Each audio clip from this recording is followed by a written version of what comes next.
سلام به دوستای خوبم. امروز میخوام استفاده کردن از کیبورد رو به جای موس به شما آموزش بدم. لطفاً برای حمایت منو سابسکرایب کنید. شما میتونید از کیبورد خودتون به عنوان موس استفاده کنید. برای این کار باید یه تنظیماتی رو انجام بدین تا بشه ازش استفاده کرد. ابتدا روی استارت میریم، کنترل پنل رو تایپ میکنیم و کنترل پنل که برای ما باز شد ایز آف اکسس رو انتخاب میکنیم. سپس ایز آف اکسس سنتر رو انتخاب میکنیم. در لیست موجود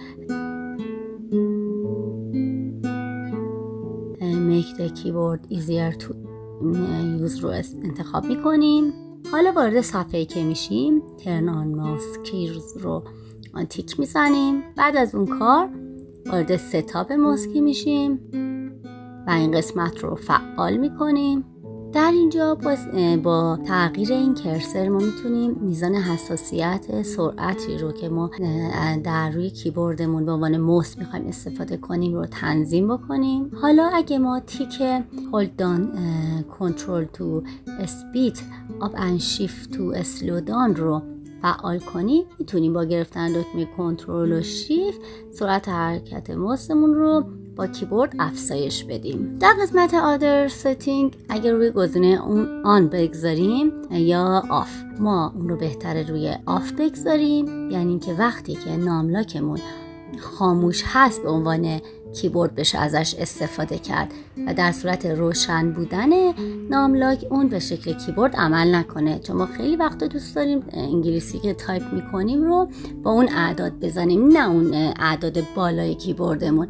با سمت راست راحت تر میتونیم کار کنیم. بنابراین ما اینو روی آن میگذاریم که بتونیم از اون قابلیتش هم استفاده بکنیم برای تایپ اعداد. حالا بعد از این تنظیمات بریم تستش کنیم ببینیم به چه شکله.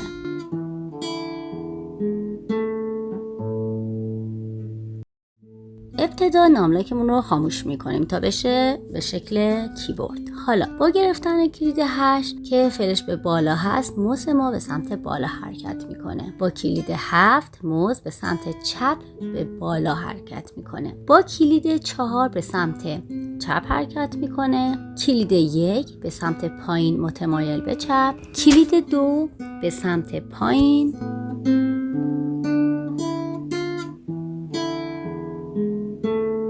کلید 3 به سمت پایین متمایل به راست.